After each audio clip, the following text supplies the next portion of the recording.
There's the chair.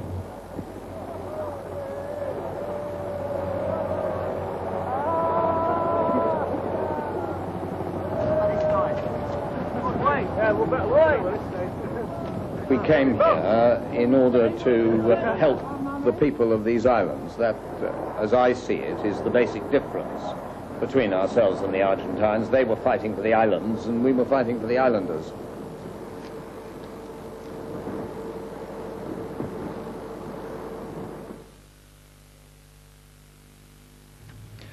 There's a BBC cassette called Falklands Task Force South, still on sale, and it's in aid of the South Atlantic Fund. Certainly, Brian Hanrahan's most memorable phrase from so many dramatic moments was, "I counted them all out," and that's the title of a BBC book about the event in and around the Falklands, which is available from booksellers. Boxing Day entertainment on BBC2. At 7:35, My Music for Christmas from the stage of the Sadler's Wells Theatre. At 8:05, Burden of Dreams, the making of the feature film Fitzcarraldo, a story set in Peru about one man's visions realized against impossible odds. At 9:35, Marty Kaye. Passing years will show. Get my love so young and new. At 10:25, A Drop in the Ocean, a documentary about a shipwreck and an extremely potent cargo. At 11:25, we invite you to The Dance of the Vampires. Humour and horror in a jugular vein. Boxing Day entertainment for BBC2.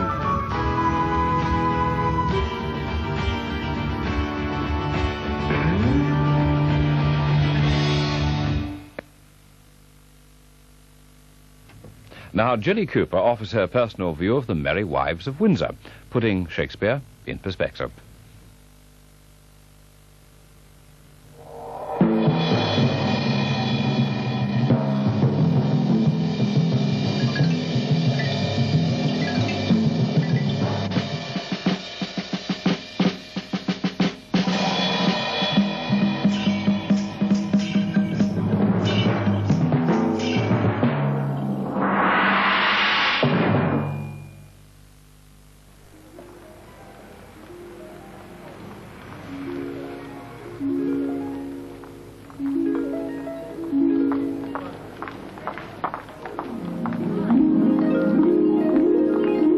Queen Elizabeth, the Queen Mother, once told reporters that her favourite programme was Mrs. Dale's Diary.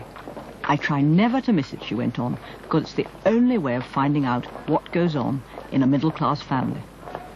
In just the same way, the first Queen Elizabeth must often have gazed down from her great castle, poised above the bustling little country town of Windsor, and wondered what sort of lives her subjects led. Well, in The Merry Wives of Windsor, Shakespeare told her. For instead of writing about kings and princes and field marshals and heads of state, as he usually did, he turned his attention to the middle classes, solid, rich burghers and their cheerful, dependable wives.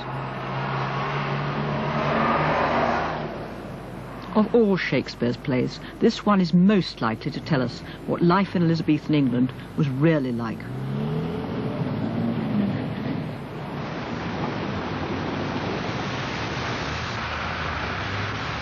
What we have is a sort of Elizabethan Mrs. Dale's Diary with Sir John Falstaff as guest star.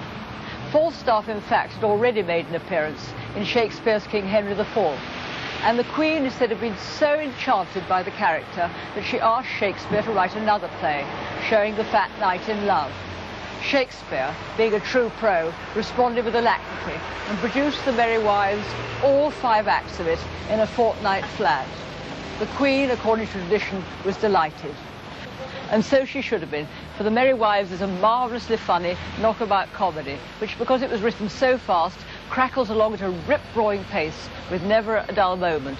And instead of setting it in some faraway place like Athens or Venice, which he'd only read about, Shakespeare sets The Merry Wives firmly in Windsor, which was a town he knew well. Today's Merry Wives load up their trolleys with jumbo washing-up powder and frozen scampi from the hypermarket. In the same way, Mistress Ford and Mistress Page must often have shopped here together and then ordered one of their manservants to carry home the spoils.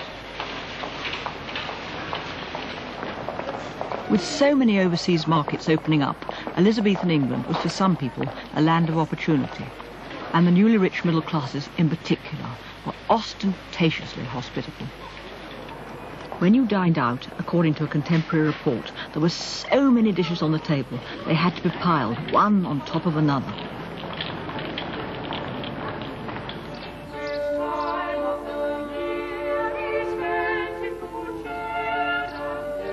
This is Dorney Court, on the outskirts of Windsor. The present house dates from the early 16th century, before Elizabeth came to the throne, but it's full of Elizabethan flamboyance.